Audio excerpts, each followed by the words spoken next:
quel point est-il important de faire une consultation en personne? Parce qu'aujourd'hui, les gens voyagent souvent pour se faire opérer. Alors ils envoient des photos, mais cela ne montre pas toujours tout ce que l'on doit savoir, contrairement à ce qui se passe quand on voit le patient en personne. Donc, je demande dans quelle mesure il est important pour le patient de rendre visite en personne à son médecin avant d'effectuer sa greffe capillaire. Puis-je répondre à cette question? C'est très, très important. Parce que vous pouvez voir sur des photos quelqu'un qui semble être un bon candidat avec une bonne densité, mais une fois qu'il arrive et que vous commencez la consultation en utilisant un dermoscope, un photofinder et d'autres équipements disponibles, eh bien, vous pourrez découvrir qu'il a 50% de miniaturisation ou 40% et que par conséquent, la chirurgie est impossible. Je me souviens du cas d'un homme qui avait voyagé depuis l'autre bout du monde et qui n'a pas pu être opéré. Il était dévasté, mais on lui a dit la vérité. Il est très important de voir le patient en personne, de préférence pas la veille, mais un mois environ avant, pour prendre les mesures, avoir la densité, voir la qualité des follicules, s'ils sont miniaturisés ou non. Vous pourrez faire un dessin approprié. Le patient aura ainsi le temps d'y penser et de réfléchir à ses possibilités. Parfois, les gens viennent et veulent retrouver leurs 20 ans, mais nous devons être honnêtes avec eux, car l'éclaircissement des cheveux peut intervenir plus tard. Nous devons donc donner aux patients le temps de digérer tout ce que nous avons à leur dire, et pour éviter toute erreur, nous devons les voir afin de nous assurer qu'ils sont de bons candidats.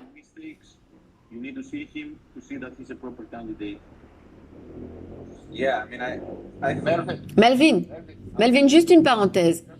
Je viens de recevoir un email ce matin de mon ami à Miami, Jeffrey Epstein, dans lequel il me salue et me dit « Merci d'avoir vu un patient pour moi cette semaine.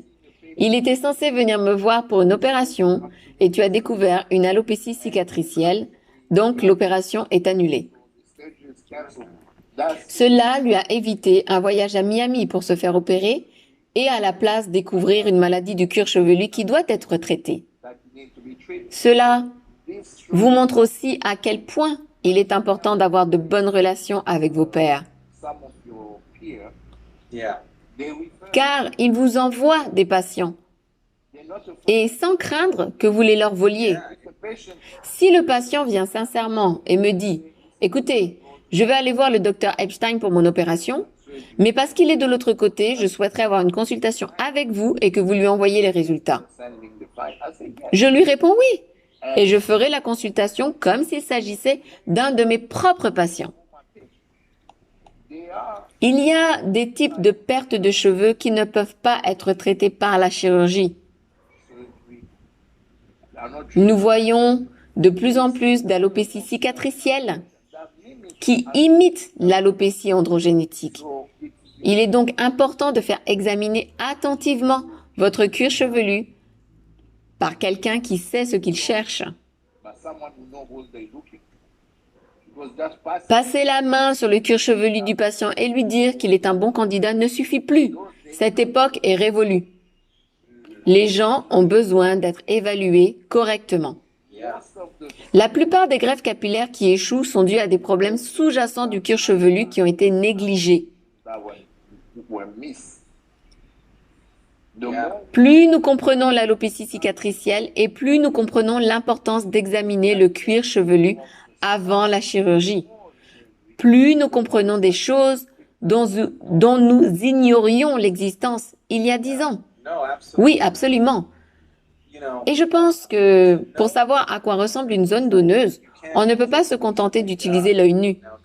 Car parfois, la miniaturisation sur un patient ne pourra se remarquer qu'avec un fort grossissement. On ne pourra pas la voir au premier regard. Il faudra, comme vous l'avez dit, prendre un dermoscope et voir à quel point la miniaturisation est importante. S'il s'agit de 20% ou de plus de 30%, nous avons un problème. Si le cuir chevelu est enflammé et si quelque chose n'est pas normal, vous préférerez probablement le vérifier avant d'opérer. Exactement. Vous ne voulez pas vous faire opérer pour que ça échoue. Peut-être que ça ne serait pas de la faute des chirurgiens. Vous voulez juste faire un contrôle complet avant pour mettre toutes les chances de réussite de votre côté, ce qui est très important.